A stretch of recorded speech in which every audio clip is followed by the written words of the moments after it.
Silas Soule, pronounced Soule, was one of those people for whom the passage of time has not been kind. Few today know his name nor his story, which was both remarkable and controversial. He was raised in an abolitionist New England household. His family could trace its roots in America to the Mayflower. He was an ardent abolitionist himself and a friend and associate of John Brown. He rode with the Jayhawkers in Kansas during the period when John Brown led them, and the region became known in American newspapers as Bloody Kansas. When Brown was captured after the attack on Harper's Ferry in Virginia, Soule joined the party to mount a rescue attempt. During his short life, he was often more concerned with his own conscience than the law. On more than one occasion found himself on the wrong side of the ladder. He developed skills as a jailbreaker and a bit of a con man. When the Civil War began, he joined the Colorado Volunteers, serving honorably in New Mexico and Colorado, against not only Confederate troops and sympathizers, but also against Arapaho and Cheyenne under Black Kettle. He reached the rank of captain in the Army and was still serving when he was shot and killed, some say murdered, in April 1865. He faded into obscurity other than in the West, but aspects of his life deserve to be remembered. Here are some of them. Silas Soule was born into an abolitionist family in 1839, Bath, Maine. The shipbuilding town of Bath, Maine was a hotbed of abolitionism in 1839, and Silas's father, Amasa Soule, was zealous about his religion and ending the practice of slavery in America. The Immigrant Aid Society was formed in New England in 1854, expressly to help abolitionists relocate to the Kansas Territory, where they were to claim residence and vote to have the territory abolish slavery and enter the Union as a free state. Slavery supporters from Missouri and elsewhere entered the territory intent on the opposite, and Kansas descended into violence known as Bloody Kansas, with murder and the destruction of homes justified with Bibles and sermons about doing the Lord's work. Amasa Soule answered the call in 1854 and moved his family to Lawrence, Kansas. Upon arrival, he established his home as a safe house on the Underground Railroad, a route for escaping slaves from Missouri to reach freedom in the North. Kansas was then torn between pro-slavery factions, abolitionists, slave hunters searching for runaways, and conductors on the Underground Railroad guiding the escaping slaves. At the age of 15, Silas became one of the latter, escorting escaping slaves and protecting them from slave hunters. To protect the conductors and slaves, New England abolitionists sent shipments to Kansas in crates marked Bibles. They actually were shipments of Sharp's repeating rifles. John Brown became a close friend of the Soule family in Lawrence. After Amasa Soule established his home as a safe house on the Underground Railroad, John Brown became a frequent visitor and welcome guest. Brown, like Amasa, was a religious zealot, who believed his duty to end slavery outweighed the law of the land. He considered violence against the pro-slavery faction, including ambush and murder of slavery supporters, was part of his moral obligation to end slavery, and found Amasa Soule to be in agreement. So was young Silas.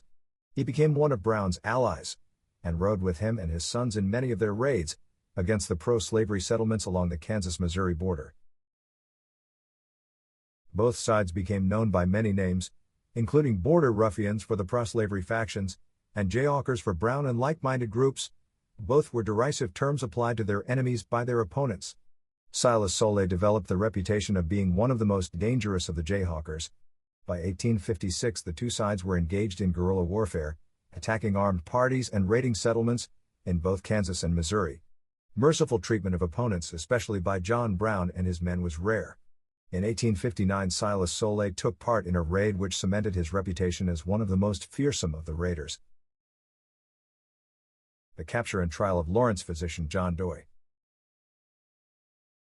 In 1859, John Doy, a doctor in Lawrence and friend of the Soules, escorted a party of 13 escaped slaves from Missouri toward the safety of Iowa. Whether they had been sheltered in the Soule home is uncertain, but a party of slave catchers from Missouri caught Doy and the slaves and took them back to St. Joseph, where Doy was charged with stealing the slaves, a violation of Missouri law. Doy had never been in Missouri, and was conducting the slaves between stations of the Underground Railroad in Kansas. In essence, his arrest by the border ruffians was a kidnapping. Doy was nonetheless tried in a Missouri court, convicted by a jury of slavery supporters, and sentenced to 5 years at hard labor in the state prison. The escaped slaves were either returned to their owners or sold. His lawyers immediately appealed, but he was ordered held pending the hearing. As Doy awaited his appeal in St. Joseph's Jail, A party of Jayhawkers including Silas Soule made plans to free him and escort him to safety in Lawrence. When the Kansas men arrived in St. Joseph, their leader dispatched Soule to examine the jail. Soule approached the jailer carrying a note, which he said was from Doy's wife, and surreptitiously examined the jail while inside. Soule changed the Jayhawkers' plans after casing the jail. The note Soule passed to Doy simply read, "Tonight at 12 o'clock, and Doy, being aware of Soule's reputation and activities, realized it was a warning to be ready at that time, but Soule was troubled by the layout of the jail, and didn't believe their plan of forcing their way into the building would work. Instead, when he returned at the appointed hour, it was with several of his accomplices, with one being identified as a recently captured horse thief. They asked the jailer to hold the thief for them overnight. The jailer, at first reluctant, was persuaded and allowed them in with their prisoner. Inside, he was quickly overpowered and Doy freed. The raiders fled to the Missouri River, where they had earlier hidden boats to carry them across to Kansas and safety from Missouri lawmen. Upon arriving at the site of their vessels, they discovered one of them had been flooded. They were in the process of bailing it out when they were discovered by a St. Joseph police constable. Unaware of the jailbreak and not recognizing any of the party, the constable aided them in emptying the boat of water, and the Kansas men escaped, returning Dr. Doy to his family in Lawrence. His rescuers had their photograph taken, calling themselves the Immortal 10. Soule's activities during the Bleeding Kansas period are largely undocumented. Prior to the jailbreak in St. Joseph, Missouri, Soule's movements and activities during the many raids and ambushes which marked the period in Kansas and Missouri are not well known, but he was well known to John Brown and his followers. Brown led his supporters in the Pottawatomie Massacre, in which they murdered 5 pro-slavery settlers in 1856, but the known records of the raid did not include Soule among the raiders. The same can be said for the Battle of Osawatomie, where there were several dead and an exchange of prisoners, though Soule has not been linked to Brown's group during that raid either. Following Osawatomie, Kansas descended into partisan violence, which was really simply organized murder and terrorizing of each side. When Brown finally launched his raid on the federal arsenal at Harper's Ferry, Virginia in 1859, his friend Silas Soule was not among the party, which was eventually forced to surrender to U.S. Marines commanded by Army Colonel Robert E. Lee. But he was one of the men approached to join an expedition to the east in an attempt to free Brown and his followers from federal custody, and he joined with alacrity, traveling to Pennsylvania and Virginia in late 1859. John Brown faced the death penalty following his failed raid in Virginia. John Brown's raid on Harper's Ferry was the first step in a planned slave insurrection he hoped to foment in the slave states of Virginia, Maryland, Kentucky, and to the south. The arsenal was seized because it contained weapons, which Brown intended to use to arm the slaves. Brown intended to raise an army starting with 500 freed slaves and black freemen and move southward from Harper's Ferry through Virginia and North Carolina, stripping the South of its slaves, which would join his army. He was confident that he would be able to create a new state for the freed slaves after the Southern economy collapsed. Frederick Douglass was appalled at the idea and said so, as did several of the Northern abolitionists. According to some, Brown asked the assistance of Harriet Tubman in raising his initial army, with escaped slaves from Ontario. These sources claim that she delivered, but when Brown launched his attack against Harper's Ferry, he had 21 men under his command, only 5 of whom were black. His raid was an abject failure. 14 people were killed, including 10 of his men, and several others wounded. Brown faced trial for 4 murders, treason against Virginia, rather than the United States, and other charges, and hanging if convicted. Soule was approached to join a party to free John Brown. Before Brown was brought to trial in Virginia, he was allowed time to recover from a wound sustained in the raid.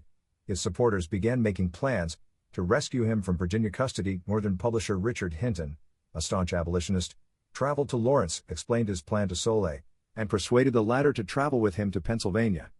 Soule and Hinton planned to recruit a party from the region to attack the jail, where Brown was held, and carry him off by force. Hinton had a grand vision of a rescue, but he did not have the money needed to pull it off, and he found little sympathy for the idea from fellow abolitionists. A much smaller party assembled, and without enough men to force the jail through assault, other means were explored to free Brown, who was held in Charlestown, in what is today West Virginia. The conspirators planned to free Brown and escape through the region around Martinsburg. They were commanded by James Montgomery, who was aware of Soule's actions in rescuing Doy from the St. Joseph jail. Montgomery sent Soule to Charlestown to learn what he could and, if possible, to visit Brown and the other survivors held captive and make them aware of the plan. Soule had himself locked up in order to talk with Brown. When Soule arrived in Charlestown in mid-November, he had himself arrested. How he did so is disputed, but he likely either created a public disturbance, or was drunk, or both. At any rate, once in the jail he persuaded the jailer to allow him to speak with Brown. The conversation did not go well, at least not in the point of view of those conspiring to free him. John Brown did not want to be rescued. He knew he was going to the gallows, and he believed his martyrdom would inspire more people to take up his cause. He refused to be persuaded otherwise. John Brown wanted to die secure in his religious beliefs that it was his destiny. The jailer, a man named John Avis, released Silas shortly after his conversation with Brown, and Silas informed his fellow conspirators, including Hinton, that they had wasted their time. He used a similar ruse to attempt to free two of Brown's conspirators, but that too failed for similar reasons. John Brown was hanged on December 2, 1859, his conscience apparently clear despite the several murders which should have weighed upon it, committed over the course of his lifetime. The execution was not open to the public, though it was witnessed by 2,000 soldiers. His desired martyrdom came from some, but did not lead to the mass uprising in support of his ideals which he had envisioned. Soule sought further adventures in Colorado. Following the failure to rescue John Brown, as well as two of his supporters who Soule contacted through similar subterfuges, Soule traveled north to Boston. There he met with fellow abolitionists, discussed the situation in Kansas and Missouri, and became friends with the poet Walt Whitman. There, as with many others, the talk of the gold fields in Colorado caught his attention, and in the spring of 1860 Soule traveled to Colorado in company of his brother and a cousin, intent on striking it rich in the region near Denver. As with so many others, the promise of gold was far greater than the amount of gold actually found. In the absence of readily discovered riches from the ground, Silas worked in a blacksmith shop, and was so employed when news of the Civil War reached Colorado. Soule enlisted in the 1st Regiment of Colorado Volunteers in 1861, joining the 1st Colorado Infantry. The regiment was assigned to take part in the New Mexico Campaign in 1862. The campaign was initiated to prevent Confederate troops under Brigadier General Henry Sibley from seizing New Mexico and threatening the Colorado gold fields. The Confederates marched to the north and west along the Rio Grande River, and the Colorado troops moved to stop them. The New Mexico Campaign. In early 1861, the New Mexico Territory consisted of several small settlements, for the most part isolated from the territorial government in Santa Fe. Tucson and the community of Mesilla formed secession committees and voted to join the newly formed Confederacy, calling up militia to enforce their decisions. When word of their alignment with the Confederacy reached Texas, cavalry was dispatched to Mesilla to support them. It was followed by an Army of New Mexico, formed by the Confederate government in Richmond, to occupy New Mexico and Arizona and invade the Union Territory of Colorado, under the command of General Sibley. Sibley's and the Confederacy's strategy included the seizure of Colorado, severing the Oregon Trail and isolating the Union from the wealth of the West, as well as the seizure of Nevada and California. After securing the western lands, Sibley intended to take the Mexican states along the current U.S. southern border, either through negotiation, purchase, or military conquest. Though the plan seemed grandiose to modern eyes, the lands were for the most part sparsely settled, and Mexico was at the time occupied by French troops, and the possibility of a treaty between the Confederacy and France was very real. Stopping Sibley was the mission of the Colorado troops. The campaign in New Mexico was a Confederate failure. Sibley's campaign in the American Southwest was a series of Confederate military victories in battles, which were small in relation to the bloodbaths unfolding in Virginia, Maryland, and Tennessee in 1862. The skirmishes were nearly all Confederate victories, though Pyrrhic in nature, as their supplies dwindled to the point an army in the field could no longer be sustained. Silas Soule served throughout the campaign with distinction, rising in rank within the Colorado Volunteers. The largest battle of the campaign, at Glorieta Pass in New Mexico, saw the Union troops driven from the field by Confederates, who were then forced to withdraw. The Colorado Volunteers returned to the Colorado Territory in the fall of 1862, with Soule assigned to serve as adjutant to Colonel John M. Chivington, who had his headquarters in Denver. Soule had by then risen to the rank of lieutenant of volunteers. In 1864, promoted to captain, he was reassigned to the command of Major Edward Wynkoop to serve as his second-in-command at Fort Lyon. The fort was located on the Arkansas River, in the southeast corner of Colorado. As well as maintaining a garrison to defend against Confederate incursion, Fort Lyon was necessary to protect the territory against the Arapaho and Cheyenne natives who preyed on the cattle herds of settlers. The Indian uprisings in 1864. During the summer of 1864, Cheyenne, Arapaho, and small bands of Sioux warriors raided settlements and attacked stages carrying the mail west of Fort Leavenworth, Kansas. Mail and gold shipments from Denver to the east were also subject to Indian attacks. Throughout the summer, settlements in Colorado, Kansas, Nebraska, and the Dakotas were subject to Indian raids. More than 36 settlers were killed, and numerous women and children were taken as hostages. By the end of the summer, the largest band of Cheyenne and Arapaho were camped on a site along the Smoky Hill River.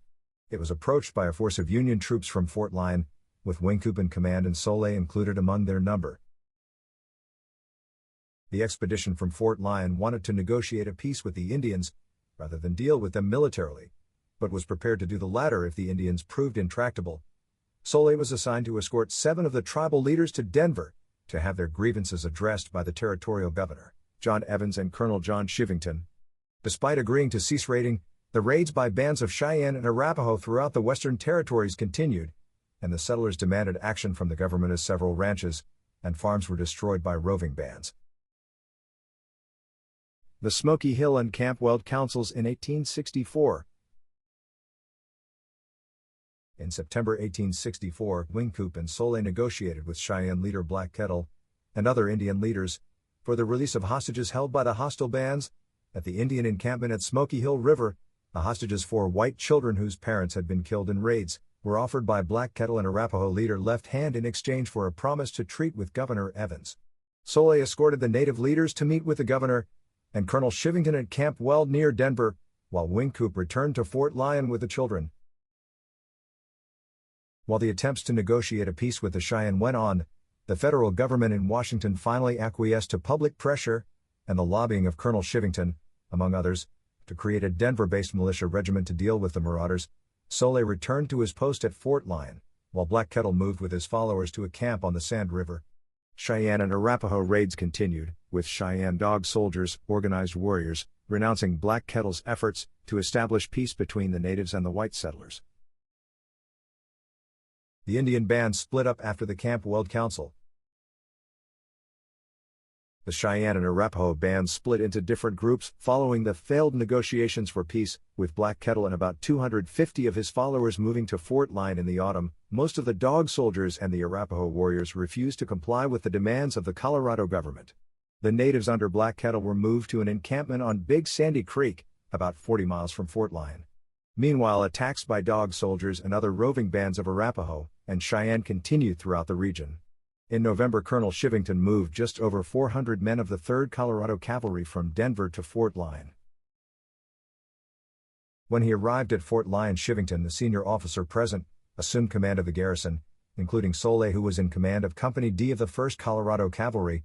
Chivington announced his plans to attack Black Kettle and his followers in their camp with the combined command, and Soule, as well as Lieutenant Joseph Kramer of K Company, protested. Chivington threatened to place both men under arrest for disobedience to orders.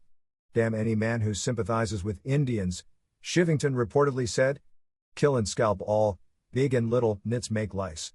In late November, Chivington moved against the Cheyenne camp. Chivington attacked the Cheyenne camp with over 650 men.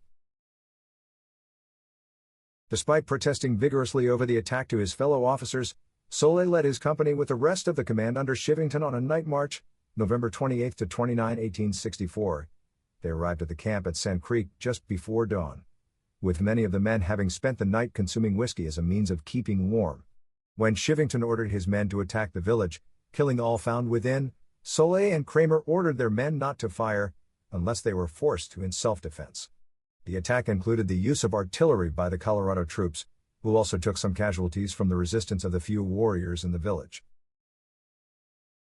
Some of the Cheyenne fled along the banks of the creek, escaping the fusillade and reaching the camp at Smoky Hill River. Black Kettle was among the escapees. leaving his wife behind during the attack. Accounts of the number killed during what Chivington dubbed the Battle of Sand Creek varied among the participants and observers, but it was generally reported that 163 Cheyenne were killed, most of them women and children. When Ulysses Grant, then commanding the Union forces in Virginia, heard of the attack, he called it nothing less than murder and called for a congressional investigation. The Sand Creek Massacre created public outrage. After the fighting was over at Sand Creek, the Colorado troops looted the village, scalped and mutilated the victims, and burned the tents and other structures. Body parts were kept as souvenirs. With the village destroyed, the troops moved back to Fort Lyon. Several reporters had accompanied them on the attack, and Eastern newspapers were soon describing the event in lurid detail in their news columns, while condemning them in their editorials. Public outcry was not 100% against the attack, especially in Western newspapers. One, the Rocky Mountain News, ranked it among the brilliant feats of arms in Indian warfare. In December, the same newspaper responded to the announcement from Washington of a congressional investigation into the Sand Creek attack with outrage. It is unquestioned and undenied that the site of the Sand Creek battle was the rendezvous of the thieving and marauding bands of savages who roamed over this country last summer and fall, the news opined, ignoring the issues cited by the investigation announcement. Participants were to be called to give testimony to the investigators, among them Silas Soule, who had opposed the attack and resisted carrying it out. Soule wrote letters describing the massacre to family and friends, including Whitman. Following the Sand Creek event, Chivington called the attack a battle, and the Colorado volunteers were lauded as heroes in Denver and the regions where the Cheyenne depredations had occurred, and continued to occur. In a letter to Edward Wynkoop, known as Ned to friends, Silas wrote, "I tell you, Ned, it was hard to see little children on their knees have their brains beat out by men professing to be civilized." Soule wrote in a similar vein to Whitman, as well as others, and the Army, under pressure from the prominent abolitionists, opened an investigation into the event at the time known as the Battle of Sand Creek. Chivington retired from the Army in January 1865, just over 1 month following the massacre, and in doing so removed himself from the jurisdiction of a military court-martial. The investigation was held in the form of a military court of inquiry in Denver.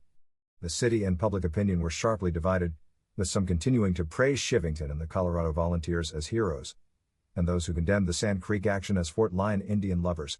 Threats against Soule and others who testified against Chivington were common.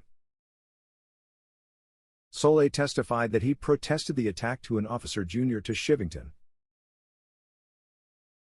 Although the overwhelming number of sources describing the life of Silas Soule claim that he protested the attack on Sand Creek directly to Chivington, his testimony in Denver did not. He testified that he protested to his own commanding officer, Major Anthony of the 1st Colorado Volunteers. He also described Chivington's direct command splitting across the creek, putting each other under friendly fire during the attack.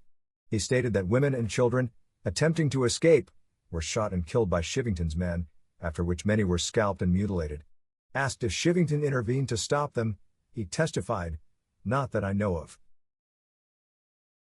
Soule testified before the court of inquiry for 10 days, answering questions with Chivington present in the room, and often over the latter's objections. After the court completed its questioning, he was submitted to cross-examination by Chivington.